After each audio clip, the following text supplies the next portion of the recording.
마지막으로 실제로 우리 요양병원에서 코로나19 확진자가 생겼을 때 어떻게 대응하실지에 대한 방법에 대해서 이야기해 보도록 하겠습니다. 확진자가 발생했을 때 요양병원에서는 대응팀이 먼저 꾸려져야 하는데요. 이것은 어찌 보면 일상에서의 선조치에 해당이 되겠습니다. 확진자가 발생했을 때 그때 대응팀을 구성을 하는 것은 처음으로 이제 막 대응팀을 만들겠다 이러면 사실은 늦고요. 이미 어느 정도 가이드라인에 따라서 대응팀은 어떻게 구성을 하겠다가 갖추어져 있어야 할 거고요. 이제 확진자가 생겼다 그러면 그 가이드라인에 따라서 실제로 움직여야 될 팀이 액티베이션을 하는 그런 개념이다 라고 생각을 하셔야 될 것 같고요. 실제로 실무를 담당할 팀이 결정이 되고 이제 움직인다 이런 개념으로 생각을 하시면 될 것 같습니다. 그래서 실제로 움직일 대응팀이 활성화된다 이런 개념이고요. 총괄 책임, 역학조사를 할 팀, 실제로 환자를 진료를 하고 간호를 할 팀, 방역을 할 팀, 그다음 행정적으로 지원을 할 팀이 이렇게 보시는 바와 같이 움직이면 될 것 같고요. 이런 팀들은 평소에 도상훈련, 모의훈련을 이미 해놔야 되겠죠. 이건 굉장히 중요합니다, 여러분. 실제로 환자가 생겼을 때 그때 움직이려고 하면 굉장히 우왕좌왕하고 실수를 많이 하게 되거든요. 평소에 훈련을 해두셔야 되고요. 이 사례가 발생할 때마다 훈련을 해두었다고 해도 실제로 움직여보면 거기에서 또 실수가 나오고 문제가 생기거든요. 그러면 매 상황을 분석을 해서 이번 첫 사례에서는 이런 문제가 생겼으니까 다음에 이런 문제를 해결합시다라는 개선 방안이 나오게 됩니다. 이런 것들을 전 직원들이 공유를 하고 이런 것들이 반복될 때마다 실수는 조금씩 줄어들게 돼 있기 때문에 항상 공유를 하고 피드백하는 과정이 매우 중요하겠습니다. 의료기관 내에서 대응팀 구성의 예시인데요. 아까 말씀드렸듯이 보통 이제 원장님이나 진료 원장님께서 대응 총괄을 하게 되시고 실제로 움직여보고 역학조사가 이제 필요하면 이제 우리가 역학조사를 하기도 하지만 지자체에서 나오게 되죠. 역학조사관이 나오면 대응하고 실제로 이제 접촉자가 나오고 고위험군이 나오면 어떤 식으로 관리를 했다든가 이제 의무기로 검토하고 때로는 CCTV를 보기도 하고요. 그다음에 이제 환자가 나왔던 곳에 방역관리팀은 통제를 하고 뭐 소독을 하고 뭐 이런 것들을 하게 되고 행정지원팀은 이제 물품을 지원을 하고 그 다음에 지자체와 면담을 하기도 하고 때로는 홍보가 필요하기도 해요. 막 이제 뉴스가 나가고 이러면은 굉장히 우리 의료기관이 공격을 받기도 하거든요. 그런 것들을 지원을 해주는 팀이 이렇게 유기적으로 돌아가야 된다는 거 기억하시기 바랍니다. 그 다음에 외부에서 뭐 예를 들어서 서울에 있는 병원이다 그러면 서울시나 아니면 질병관리청이나 이런 데서 역학조사가 나오게 되면 이런 것들을 준비를 하셔야 되죠. 우리 병원의 시설 도면, 동선, 의무기록, 그다음에 뭐 이동 내역이라든지 내원객이나 간병인 인력의 목록, CCTV 등을 준비할 수도 있는데요. 요즘은 CCTV를 안 보기도 합니다. 너무 확진자가 많기 때문에 그때 상황에 따라서 준비를 해두시면 되겠습니다. 초동조치로는 이제 확진자를 일단 분리를 해야 되겠죠. 가능하면 1인실, 음압격리실에 격리를 해두시면 되겠고요.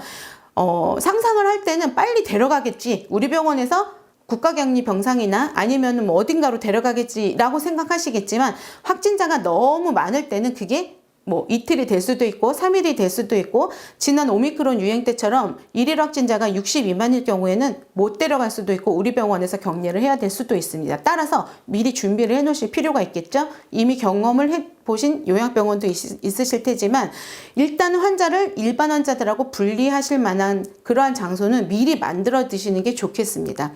이미 유증상자이기 때문에 1인실로 격리 중일 경우에는 그 격리를 유지하시면 되겠고요. 이러한 환자들을 그냥 혼자 내버려 둘 수는 없기 때문에 이 환자와 접촉할 의료진과 종사자는 4종 보호구 뭐 레벨들을 입으셔도 되겠지만 기본은 4종입니다. 이거 이상 입으시는 건 과하실 수도 있어요. 오히려 오염을 더 촉발시킬 수도 있기 때문에 기본은 4종이라는 거 말씀드리고요. 확진자가 발생하면 일단 첫 번째는 보건소에 빨리 연락을 하셔야 된다. 그래서 보건소의 지시에 따르셔야 한다는 거고요. 그 다음에 확진자와 밀접한 접촉이 있었던 환자, 종사자, 보호자는 빨리 확인을 하셔야 더 이상의 확산을 막으실 수가 있습니다. 환자가 이송을 할 때에는 우리 병원의 노출이 최소화되도록 별도 동선을 이용하시는 게 좋겠고요. 환자에게는 그냥 일반 마스크랑 가운이나 장갑 정도를 착용하시는데 뭐 레벨T까지 입히실 필요는 정말 없습니다. 그냥 마스크 장갑 정도면 되실 거고요. 그다음에 이제 환자 이송을 돕는 의료진들은 이제 지금 레벨 D에 뭐 PAPR까지 입고는 있지만 4종 보호구는 충분합니다. 직접 접촉하지 않도록 주의해 주시는 게 가장 중요하고요. 그다음에 병상 배정을 받은 의료기관으로 전원을 할 때는 환자의 정보를 다 제공을 해주시는 게 가장 좋겠죠. 그다음에 실거주지 관할 보건소와 면밀하게 협조를 하셔가지고 구급차 이용해서 보내시면 되겠습니다. 그래서 정리를 하자면 제일 중요한 거 확진자 발생했다. 보건소에 신고하시는 게 첫 번째고요. 환자 상태에 따라서 중증일 수도 있고 중증이 아닌 경증일 수도 있기 때문에 그냥 퇴원이 가능할 수도 있지만 제가 아는 한 요양병원에 계시던 분이 그냥 퇴원하는 경우는 대부분 못 봤거든요. 그러면 대부분은 전원이 되시는 상태이기 때문에 보건소와 면밀하게 확인을 하셔서 전원을 보내는 방향이 제일 빠를 것 같고요. 환자에게 마스크 씌우고 이동하시되 직원은 보호구를 입혀라. 그 다음에 환자가 나가고 난 다음 환경은 소독을 제대로 하시라는 거. 그 다음 남아있는 환자들, 직원들 노출자 확인해서 조치하시는 게 이 순서대로 되겠고요. 그 다음에 뭐 이제 기본 원칙과 접촉자 조사는 요 가이드라인에 따라서 진행을 하시면 되겠습니다. 그 다음 중요한 게 이제 언제 우리는 진료를 재개를 할 것이냐. 제일 중요한 건 환경 소독과 충분한 환기겠죠. 아까 말씀드린 환기 원칙을 찾아서 보시면 되겠고요. 그 다음에 제일 중요한 거는 다시 재확산돼서 남아있는 환자에게서 확진자가 발생하지 않는 그 시점을 찾아내시는 게 가장 중요합니다. 따라서 남아있는 환자들이 증상이 나타나지 않는지 모니터링 하시는 게 가장 중요하겠죠. 남아있는 환자들을 코호팅 하시고 남아있는 환경을 환기하고 소독하시는 거, 그거를 한 적어도 일주일 이상은 조금 보셔야 되는 거. 따라서 이런 소독 안내라든지, 그 다음에 그 구역에 따라서 어떻게 이제 그 기준을 삼으실 것인지는 가이드라인을 따라서 조금 일정 기간을 보시는 수밖에 없겠습니다. 오늘 강의의 결론입니다.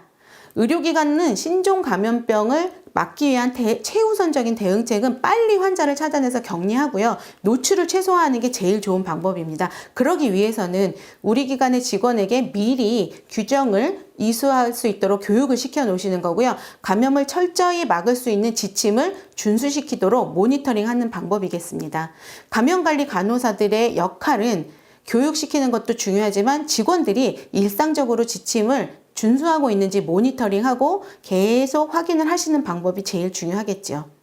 의료기관 내에서 신종 감염병 환자가 발생은 언제든지 가능합니다. 따라서 이것이 계속 대비가 가능한지 행정적인 지원 그리고 신속하게 대응팀이 빨리빨리 액티베이션 할 수 있도록 미리 구성을 해 놓으시고 지속적으로 훈련하는 것은 그 어느 것보다 중요하다고 말씀드릴 수 있겠습니다.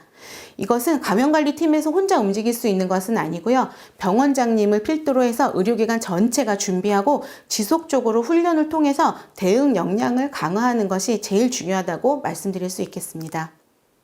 앞선 교육에서 우리 요양병원에서 확진자가 계속 확진되는 것 때문에 너무나 지금 굉장히 중요한 시기고, 그래서 요양병원에서 대면 면회도 중지하고 PCR 검사도 계속 일주일마다 하는 것처럼 강화되고 있다라는 말씀을 드렸는데요. 또 최근에는 지금 지속적으로 늘어나는 확산세가 조금은 정점을 찍고 다시 좀 감소 추세로 가고 있는 것 같다라는 발표를 최근 며칠 사이에 들었습니다. 이렇듯 코로나 발생은 증가와 감소를 계속 반복하고 있으면서 3년이라는 시간을 지냈는데요. 이러한 상황 속에서 우리 요양병원은 언제든지 환자들 사이에 코로나19가 확산될 수 있는 취약점을 갖고 있다는 점을 늘 기억하시고요. 그러한 속에서 우리가 코로나19를 막을 수 있는 이러한 전략들을 오늘 교육을 통해서 꼭 숙지할 수 있는 그러한 계기가 되셨기를 바랍니다.